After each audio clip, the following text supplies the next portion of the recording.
ہمیں غالباً 6 بجے یا 5 ساڑھے 5 بجے انہوں نے دریا گنج کے پل پر اتارا ہوگا، جہاں سے آگے ہم نے پیدل جانا تھا اپنے ہوٹل تک۔ لیکن اس وقت پاؤں من بھر کے ہو رہے تھے، سارا دن سیر کر کے تھکن سے نڈھال اور چور تھے، اور وہ آدھا کلومیٹر چلنا یا اس سے بھی شاید کم کا فاصلہ ہو، بہت دو بھر لگ رہا تھا۔ تو ہم نے ایک رکشے والے سے ہائر کیا۔ رکشے والے عموماً 10 روپے لیتے تھے، 5 روپے 10 روپے فاصلے پر ڈیپینڈ کرتا تھا۔ تو اس نے 5 روپے مانگے جامع مسجد کے، تو ہم اس کے ساتھ بیٹھ گئے، اور راستے میں وہ بڑا باتونی تھا۔ اس نے کہا آپ پاکستان سے آئے ہیں، یہ وہ۔ تو پھر اس نے کہا جی آپ نے یہاں جو ارد گرد بڑے تاریخی مقامات ہیں وہ دیکھے ہیں؟ اس نے چند ایک کے نام گنوائے جو کہ ہم دیکھنا بھی چاہتے تھے، کچھ دیکھ چکے تھے۔ تو ان میں سب سے نمایاں جو نام تھا وہ تھا حویلی مرزا غالب۔ تو آج دوپہر کے وقت ہم مرزا غالب کا مزار اور اس کی قبر تو دیکھ چکے تھے، وہ ایک لمبا تفصیلی حال حوال ہے، اس کو چھوڑتے ہیں۔ تو جب اس نے کہا کہ میں یہاں قریب ہی ہوا ہے، ہم نے کہا ٹھیک ہے، ہمیں حویلی مرزا غالب لے چلو۔ اور وہ ساری تھکن ایک پل میں غائب ہو گئی اس جوش و خروش سے کہ ہم جناب مرزا غالب کا گھر دیکھنے جا رہے ہیں۔ تو وہ رکشے والا ہمیں تھوڑی دیر میں، یعنی تقریباً 15-20 منٹ میں، چاوڑی بازار کے ساتھ جو اگلا بازار تھا وہ بازار بلی مارا تھا، تو وہ ہمیں بلی مارا کے بازار میں لے گیا، اور بالآخر اس نے غالب کی حویلی کے سامنے جا کر ہمیں اتار دیا۔ اس کے بعد وہ چلا گیا۔ ہم کچھ دیر جو ہے سیر و تفریح میں ہم نے وہاں گزارا۔ سیر و تفریح کیا، وہ تو ایک بہت ہی زبردست ادبی محفل تھی جو ہم نے غالب کے ساتھ گزاری۔ وہ چھوٹا سا عجائب گھر بنا ہوا ہے جو گلزار کی مدد سے بنایا گیا ہے، اور حکومت دہلی نے ایک مسلمانوں کے لیے ایک عظیم یادگار کو محفوظ کر دیا ہے، جس کے لیے ہم ان کے شکر گزار ہیں۔ تو جبکہ باقی بہت ساری یادگاریں جو ارد گرد تھیں، حکیم مومن خان مومن کا گھر، اور مرزا ابراہیم ذوق کی حویلی، اور میر تقی میر کا گھر، یہ سب منہدم کرا دیا گورنمنٹ نے مختلف عمارتیں بنانے کے چکر میں۔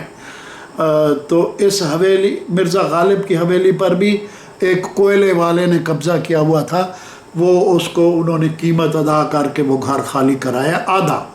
آدھی حویلی ابھی تک جو ہے اس کوئلے والے کے قبضے میں ہے، اور وہ سپریم کورٹ بھی نہیں خالی کرا رہی جان کے، بس انہوں نے تھوڑا سا حصہ خالی کرا کے وہاں مرزا غالب کی حویلی کا نام دیا ہوا ہے۔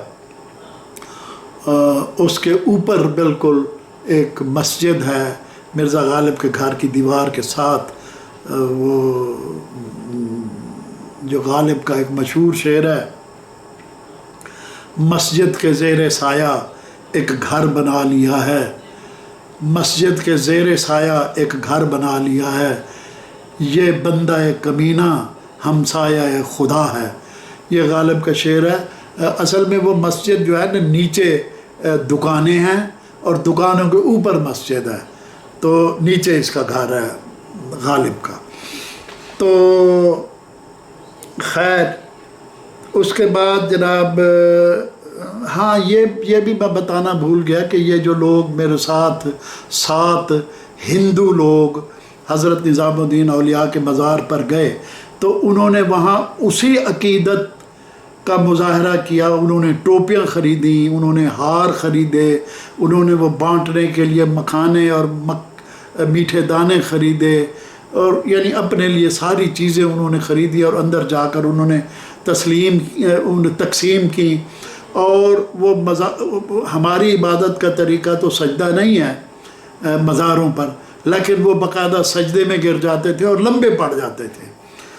تو میں بڑا حیران ہوا. امیر خسرو کے دربار چھوٹا سا دربار ہے وہیں اسی احاطے میں. اس کے سامنے بھی جناب وہ لمبے ہو گئے اور جناب بڑی دعائیں شعائیں مانگ رہے تھے. تو میں بڑا حیران ہوا کہ یہ ہندو لوگ مسلمانوں کے جو اولیاء ہیں ان کو بھی بڑی اہمیت دیتے ہیں.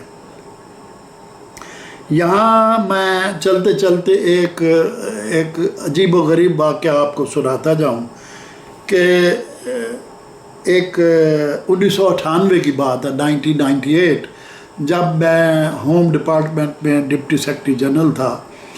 اور تو میرے پاس عموماً لوگ آیا کرتے تھے ملنے ملانے کے لیے، تعلقات بڑھانے کے لیے.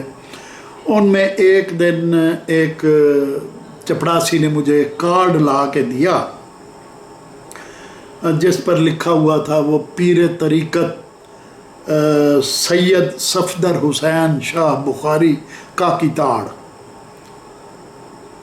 تو میں یہ نام سن کر بڑا حیران ہوا کہ پیر طریقت سید صفدر حسین شاہ بخاری، ایک تو سید بخاری اوپر سے کاکی تاڑ. کاکی تاڑ میں نے کہا شاید اس کی کوئی عرفیت ہوگی، یا سید بخاری تو یہ ہے تو یہ کاکی تاڑ کا کیا چکر ہے. بہرحال وہ کارڈ دیکھ کے تو میں نے اپنے چپڑاسی سے کہا کہ جاؤ بلا لو اندر آیا. اس نے ایک بزرگ نما آدمی تھا، چھوٹی چھوٹی داڑھی بھی رکھی ہوئی تھی، اس سے تو خیر بڑی تھی. تو ہاتھ میں عصا پکڑا ہوا جیسے عصائے موسوی ہو، اور ساتھ اس کے ایک دو آدمی جیسے پیرانے پیر ہوتے ہیں. وہ آیا، اس نے اپنا تعارف کرایا کہ جی میں اندرون بھاٹی گیٹ میں رہتا ہوں اور آپ کا نام سنا سید بخاری. تو میں نے کہا اپنے ہی بچگان میں سے ہوں گے، اپنے ہی رشتہ داران میں سے ہوں گے، تو آپ سے ملا ہوں. تو بہرحال آپ سے مل کر بڑی خوشی ہوئی ہے. تو آپ جو ہے میرے پاس کبھی میرے غریب خانے پر تشریف لائیں. بھاٹی اندرون بھاٹی گیٹ میں میرا گھر ہے. اس نے پورا وہ گھر کا پتہ بھی اس کے اوپر لکھا ہوا تھا کارڈ پر، سمجھا بھی اس نے دیا کہ یہ میرا گھر ہے.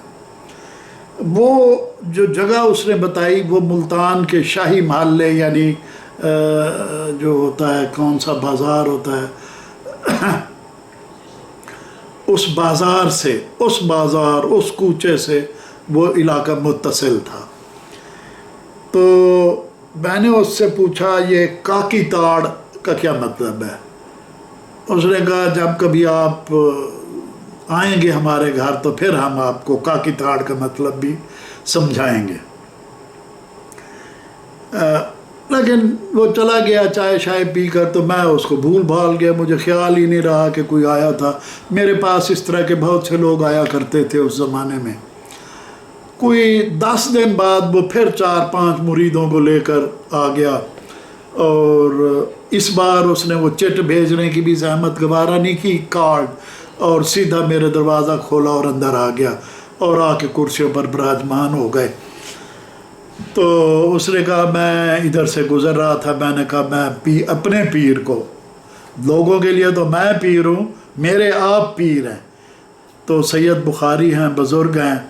تو میں نے کہا میں اپنے پیر کو سلام کرتا جاؤں اور گلہ بھی کرتا جاؤں کہ آپ کبھی تشریف نہیں لائے میرے غریب خانے پر، تو آپ آئیں، ہمیں بھی اپنی خدمت کا موقع دیں وغیرہ وغیرہ. اس نے بہت ساری باتیں کی. میں سنتا رہا، اس کان سے سن کے اس کان سے اڑاتا رہا. تھوڑی سی دلچسپی بھی ہوئی، یار یہ کون ہے جو اتنی، لیکن جس علاقے میں وہ رہتا تھا وہاں اس علاقے میں جانا میری شان کے خلاف تھا کہ اگر کسی نے مجھے دیکھ لیا کہ میں بازار حسن آیا پھرتا ہوں تو پتہ نہیں میرے بارے میں کیا کیا گمان کریں. لیکن اس بازار میں اور بھی بہت سارے لوگ شرفا بھی رہتے ہیں، وہ دوسروں کے ساتھ ساتھ وہاں. تو یہ کوئی اتنی معیوب بات بھی نہیں تھی. لوگ سیر و تفریح کے لیے بھی ان گلیوں میں جاتے ہیں، اس علاقے میں جاتے ہیں شاہی بازار میں. تو بہرحال میں نے اسے ٹرخا دیا. کچھ دنوں بعد کے مہینہ 2 مہینے گزر گئے. اس کے بعد بھی 1-2 بار وہ آیا، لیکن میں اپنی مصروفیت کی بہانہ بنا کے میں نے کہا اچھا جب فرصت ملے گی میں آؤں گا. ایک دن میرے پاس ایک شخص بیٹھا، کوئی آدمی بیٹھا تھا. اس نے کہا جی میں نے ایک دن پیر کاکی تاڑ کو آپ کے کمرے سے نکلتے دیکھا تھا، تو آپ اس سے بچ کر رہنا، یہ بہت خطرناک آدمی ہے. پتہ ہے اس کو کاکی تاڑ کیوں کہتے ہیں؟ ہاں اس کا واقعہ آپ نے سنا ہے تازہ ترین؟ میں نے کہا نہیں میں نے تو نہیں سنا. کہتا ہے جی وہ اسلام آباد میں یہ کاکی تاڑ جو ہے یہ بازار حسن کے جو خوبصورت ترین لڑکیاں ہوتی ہیں نا، یہ ان سے اس کی واقفیت ہوتی ہے، ملنا ملانا ہوتا ہے. یہ ان افسران کو ان کے دام میں پھنساتا ہے اور پھر اس طریقے سے ان کو بلیک میل کر کے فلمیں بنا کر، یا اور فلمیں تو خیر اس زمانے میں اتنا رواج نہیں تھا، یہی فوٹو شوٹو کھینچ کے ان کے یہ پھر ان افسران کو بلیک میل کرتا ہے اور جو ہے پھر ان سے پیسے لیتا ہے. تو تازہ ترین واقعہ یہ ہوا ہے کہ اسلام آباد ہوٹل میں، جو اسلام آباد کا اس وقت کا بڑا ہوٹل تھا، اب بھی ہے بہت بڑا ہوٹل ہے، وہاں کوئی 10 افسران پکڑے گئے ہیں جو رنگ رلیاں منا رہے تھے، اور پیر کاکی تاڑ بھی پکڑا گیا ہے. اور کاکی تاڑ کا مطلب یہی ہے کہ وہ کاکیاں تاڑتا ہے کہ کون سے گھر میں کون سی کاکی مزیدار ہے، تو وہ پھر اس کا افسران کے سامنے وہ لے جاتا ہے. اسی لیے اس حرامی کا نام کاکی تاڑ ہے. تو یہ مجھے بڑے گندے وقت یہ واقعہ یاد آیا ہے. اصل میں میرے ذہن میں آ رہا تھا جب ہم نے حاضری دی دلی میں حضرت خواجہ قطب الدین بختیار کاکی کے مزار پر، تو وہ واقعہ ذہن میں آ رہا تھا کہ میں آپ کو وہ سناؤں، لیکن وہ اس کے ساتھ ہی مجھے اس کاکی تاڑ کا ذکر آ گیا. خیر یہ واقعات تو بے شمار ہیں، اب میں اس کی کس تفصیل میں جاؤں. یہ غالباً 1998 کا ہی کوئی ایک واقعہ ہے جو کہیں میں نے لکھا تھا، نہیں پرانا واقعہ ہے. تو